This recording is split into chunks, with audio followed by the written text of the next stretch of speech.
Before we begin the episode, we would like to take a moment to highlight Pastor Bernard Fury, who leads a Messianic Jewish congregation in Zambia, Africa. He is utilizing this podcast to help with his studies, and we wish him all the best. Welcome to the first episode of a Different Path series of In the Middle, hosted by Roy and Cedric. In this episode, they discuss the idea of decisions that can set the course of history. If you'd like to read along, reference passages are in the show notes, and we hope you enjoy this episode of In the Middle. So let's do this as just an overview before we even start digging into it, because this is really one that we could go line by line on. Now, I didn't spend as much time on the golden calf, and the main reason why is because I'd been listening to the podcast and I just heard it, and we kind of covered it pretty thick then, with one exception. I still haven't decided where that line is concerning the podcast of between Judaism and Kabbalah. And we mention things because you can't have Torah teaching from a Jewish perspective without some Kabbalah, because all it means is the spiritual aspect, of the law. And with the golden calf, as far as the tradition concerning that, is heavy Kabbalah. And I know you know some of that, and it goes all the way to the ox, this thing called, I can't remember what tradition holds was written on this medallion or this coin that was thrown in the fire before the golden calf come out. It's something like, "Arise, O ox, arise." And that same coin is, making the axe float, all these different things through Scripture when certain things took place like that it was used. It's not necessary for the story, but what is necessary is that we always remember the golden calf was not a statue on wheels being pulled through the wilderness by Charles Heston. Right. Yeah. that it was animated and it moved. I mean, because when they first started, the first thing that was said is they were trying to replace Moshe. But then through this process, it morphed over to kind of a false god, trying to replace God.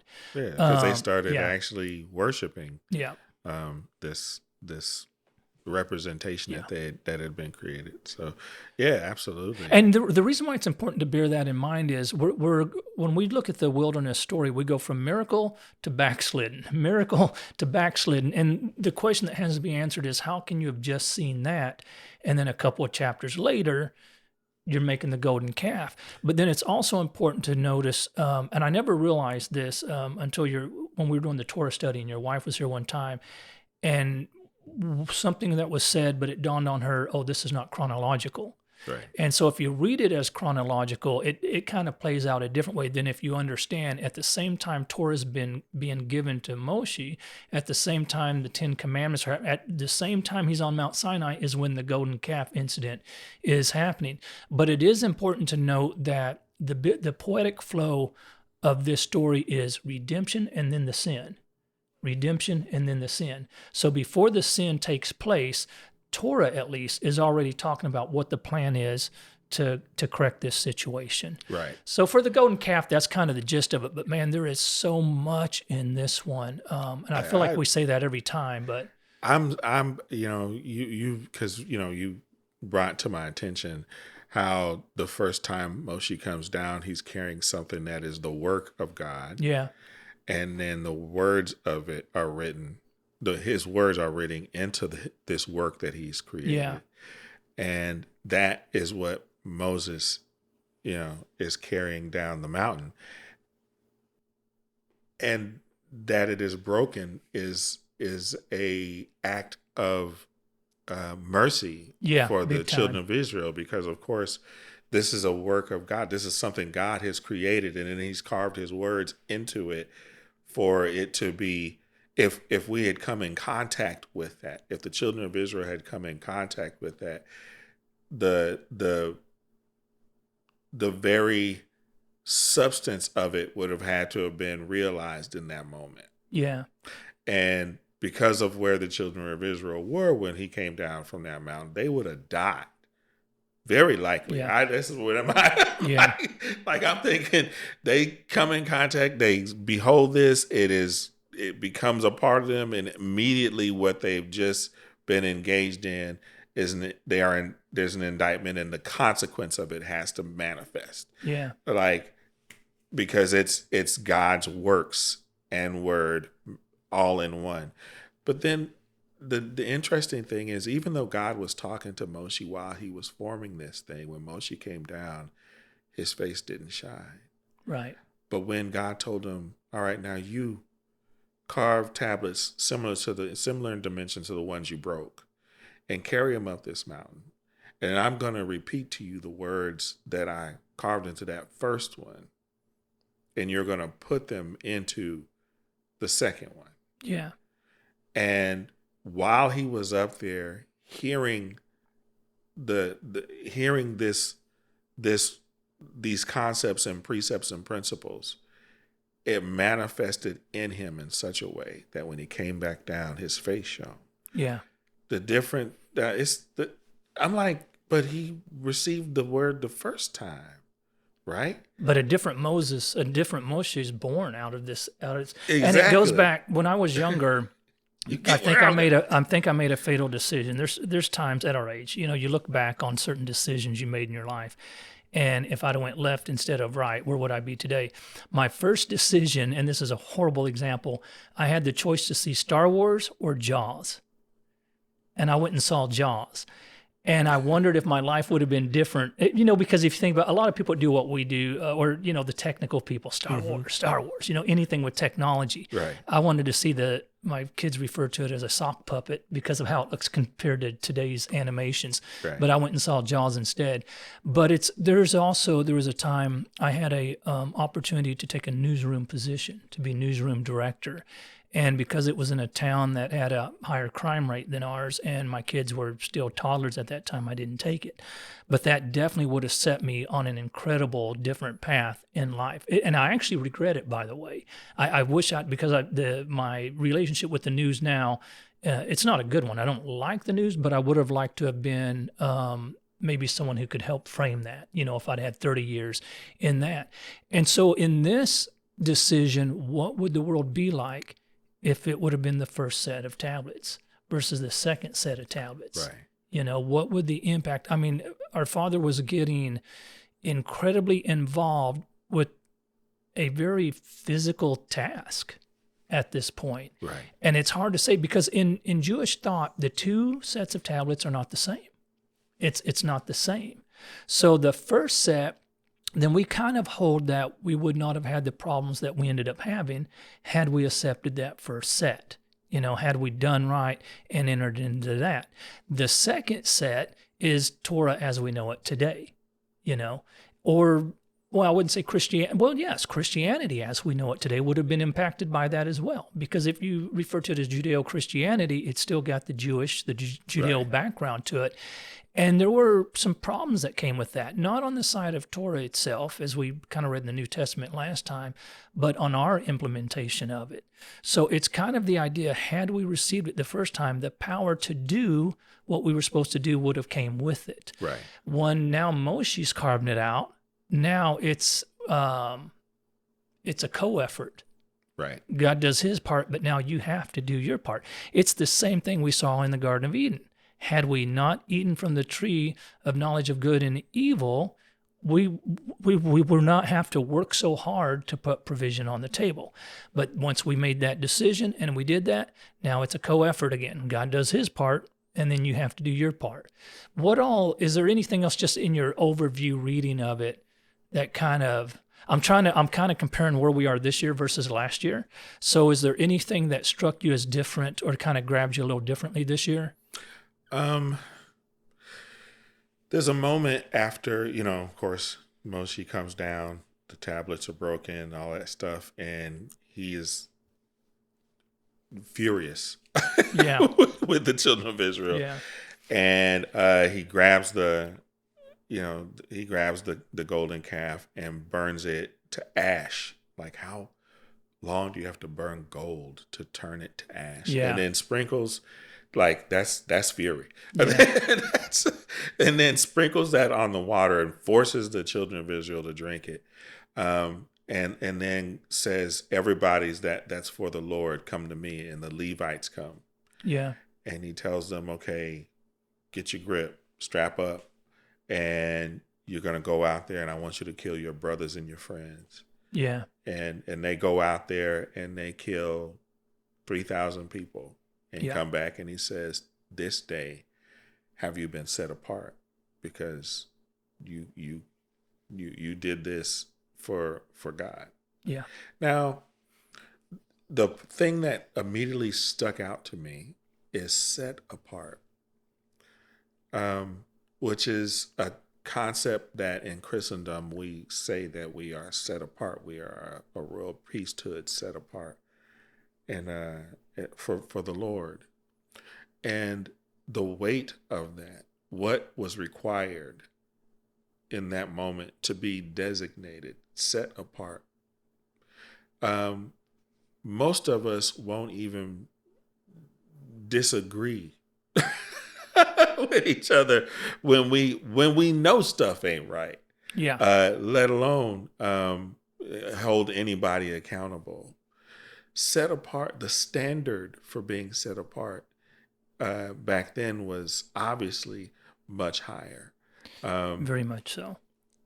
And but to then I'm reminded of the things that Christ and Paul wrote about submit yourself as a living sacrifice, holy and acceptable unto God. Being not conformed to this world, but being transformed by the renewing of our minds. All of that still means that there's a standard of separation, a standard of difference, a standard of our understanding is supposed to be informed by the will of God and the wisdom and the knowledge and the principles of the kingdom of heaven. So at the end of the day, set apart is still the aspiration, still the goal, still a hard standard. Yeah, still a hard standard. and but back then it was just the priesthood that were supposed to be that. The Levites. Now all of Christendom is supposed to be a royal priesthood. It was the Levites within the kingdom of Israel. Right. Within the nations of the world, it was Israel. Right. And then within the nation is the Levites, and within the Levites is the high priest. Right. That was set out so even more. So dimensions of set apart. Right. Yeah. Well, and I think also if and I've got this in my notes if and when we get to it, but that idea of who and what Mashiach is. And it's the idea of there's a door. Mm-hmm. And so a lot of times when we're talking about Yeshua or preaching Yeshua or the good news of Yeshua, we're not to diminish it, but we're only really talking about the door. We're not talking about once you come through the door. So the idea that it doesn't matter who you are, it doesn't matter what you are, it doesn't matter how you conduct yourself, that is absolutely true until it's not. Because the door, when Mashiach came, the kingdom of Israel was opened up. Also, when you say the kingdom of God was opened up to all mankind. And so anyone could come in. But once you get past that point, that standard, and you're talking about being sanctified, being set apart, the word anointed is what the actual word is, which is where the word Mashiach comes from, is the word anointed. To enter into Mashiach is to be Mashiach. And I think we'll touch on that a little bit later. So now your conduct and all that matters.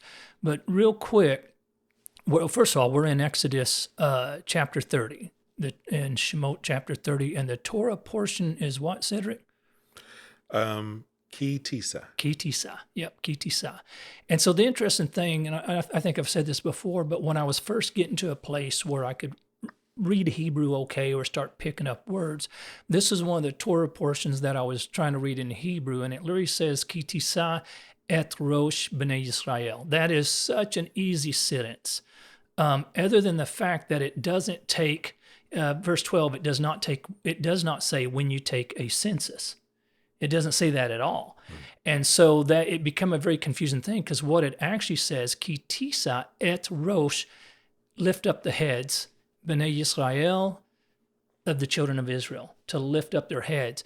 And it's actually, would you call that a redeeming quality?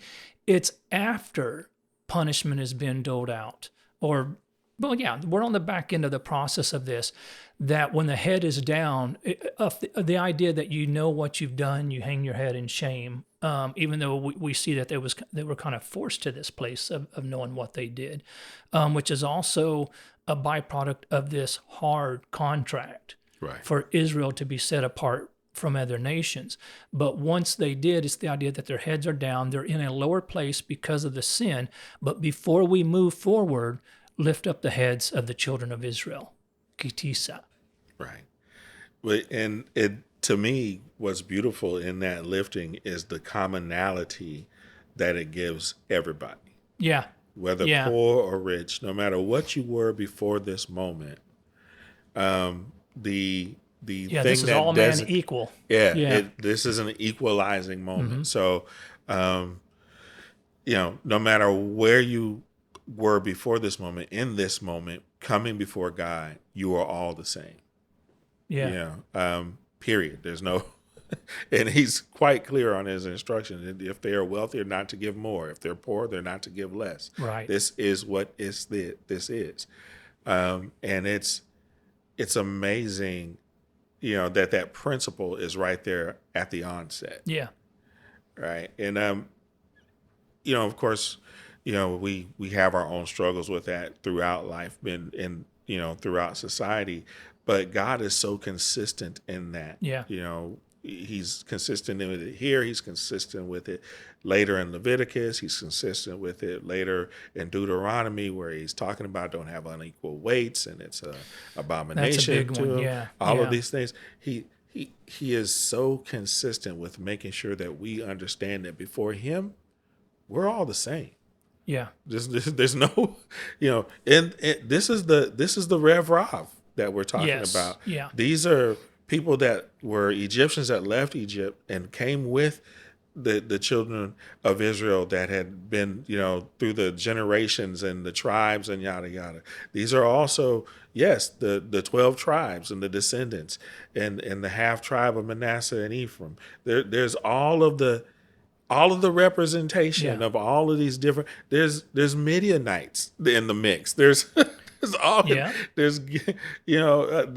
and more to come. Gibeonites and all kind of things that are going to be. And this is lining up to accept the contract. Yes. So by definition, as far as history as a people, you're not Jewish until, there's another reason why we get to the actual word Jews, but you're not Jewish until this contract is given. So the people that are gathered to accept this contract is everybody. And this is very, like you were saying, the Rev Rav, the mixed multitude, and this is very much like Avraham Avinu, our father Abraham, that he, I forget exactly how it puts it, but that he basically went with so many souls. It wasn't just children, it was souls. It's people that he had collected along the way. And in our house, we have, we do the holidays, the Jewish holidays, and the doors are open for that time. But we've met so many people that have become family members along the way. My children are a little older, and they've not married, not had children. They're living life, the way they see fit. But we have grandchildren. And it's kind of funny because one of these grandchildren, I see my wife now, she goes to the children's aisle, which we haven't done in 30 years. She goes to the children's aisle and she's shopping for someone else's baby, basically, because this is her grandchild. But it's the idea of taking what you know and then open that up to the public. One thing I want to point out on verse 12 is it kind of is, it reminds me of the push-pull thing, but what has to be stated is they are literally fighting for the right to be alive. In this first scripture here, in 11, God spoke to Moshe saying, when you take a census of the Israelites, or when you lift up the heads of the Israelites by number, each man must give a ransom for his soul when they are counted, so there be no plague among them when they are counted. Now, this is 20 plus on this military age, 20 years of age over, but it's still the idea that there not be a plague among them when they are counted. Why? So they don't die from a plague. So this half shekel is a life and death situation, that if you do not give this or take part in this atonement, you may not be alive this time next year. And so it's kind of an interesting thing.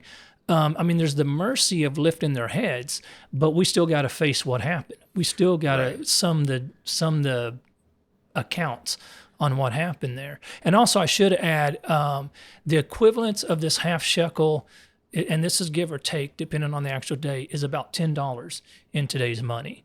And so, and you pointed this out before, it's that or just a minute ago actually, it's that idea that the rich can't give more, the poor can't give less. Right. Every person is common, every person is equal. Do you remember the rule about counting? I know that they had to count the shekel. They couldn't count the people. They could not count the person. Yeah. Yep. It was a great sin to count the person. They could count the shekel, so they could know how many people they had in their military or how many people are of military age. They can take that consensus, but it's a great sin to count an individual.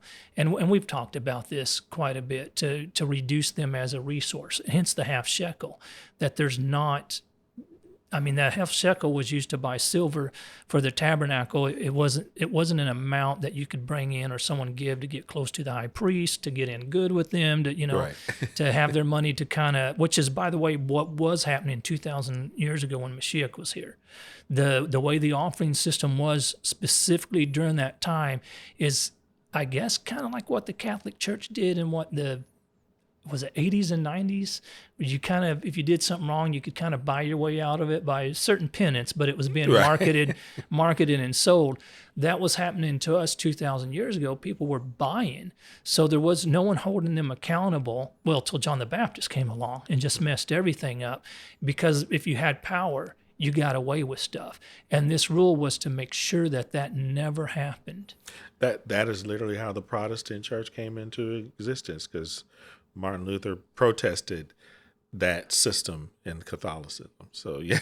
So wait, what now? He protested. Oh yeah. That's where we get the word Protestant. Yeah. Martin Luther went out and pinned his protest. Oh, so that was longer than the 80s and 90s. Oh no, it was way back. Yeah. So it was, and that's the Protestant church came about with that, the Lutheran church. Yeah. Wow. So it was it's been an issue for an awfully long time. We hope you enjoyed this episode of In the Middle. Like and subscribe wherever you listen to your podcast to support the show.